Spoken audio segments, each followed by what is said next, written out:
The last time that I actually saw you was at Flex's car show, and one of the first things that you said to me was, you know, that I sold Juelz' contract for $2 million. That statement really made him upset. But and you just see what you said, though? You sold Juelz' contract for $2 million. I think he's going like, you sold me, I'm not a slave, you know what I'm saying? I heard that on the radio.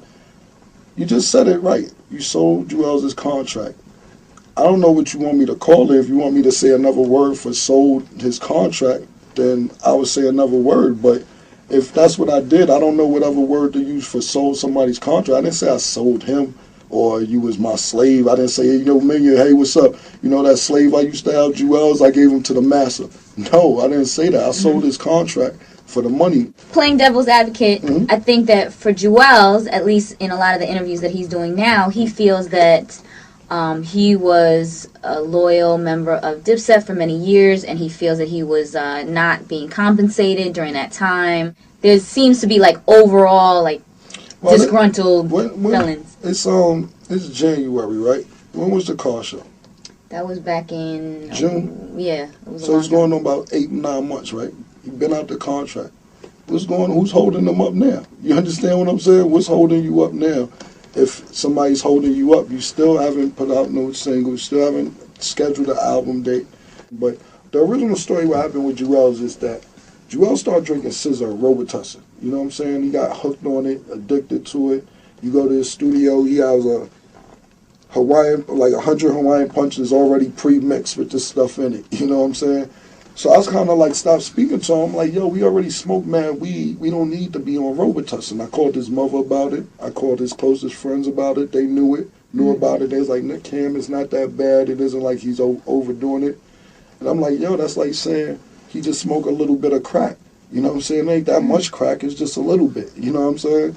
So that's kind of how I shied away from Juelz. There was even a point when Jim called me like, yo, what's going on with you and Juelz? What's happening? Because he keep calling me all the time. I said, he's on drugs. He's sipping Robitussin every day. I mean, I'm not knocking anybody who does it, but we're not from Houston. We're not from the South. That isn't really our culture and how we grew up.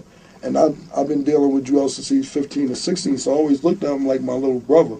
So he kind of chose the scissor. You understand what I'm saying? And when was this?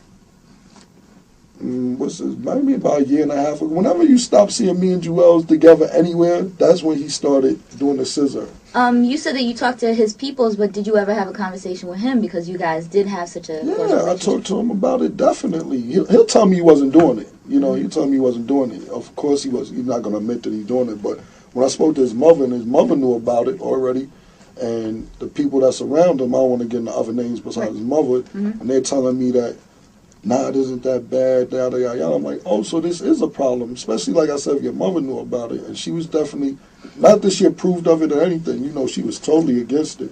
But just in general, what kind of person would I be not to say anything or not to kind of isolate him? Not that I didn't want to be his friend or whatever, but I kind of was isolating him just to let you know, I'm not dealing with you if you do this. But we started speaking after that. You know, I mean, it wasn't tight, but, you know, I'll call him maybe once a month after the situation with the sitter and everything like that. We spoke maybe a month and a half, 2 months before they got on stage with the 50 Cent thing. Maybe we spoke on the phone maybe a month and a half, 2 months before that. And just after that 50 Cent thing, that was like the last straw for me. But do you still consider yourself Dipset? Like, that was another thing that people used to be like, yo, Cam is not Dipset. How am I, the owner of the company, not going to be Dipset? Whether the people that's in the group or whatever feel a certain type of way or whatever the case may be, you know, that's the way you feel. But there's no way Cam is in Dipset. That doesn't make sense. Is there a Dipset? Of course, Dipset's forever. I told you, it's like a last name. Like, once you got it, you can't get away from it. It's like being a Williams or a Smith or a Jones or a Jeremiah. You know what I'm saying? But does that mean that are Jimmy and Juelz also still Dipset?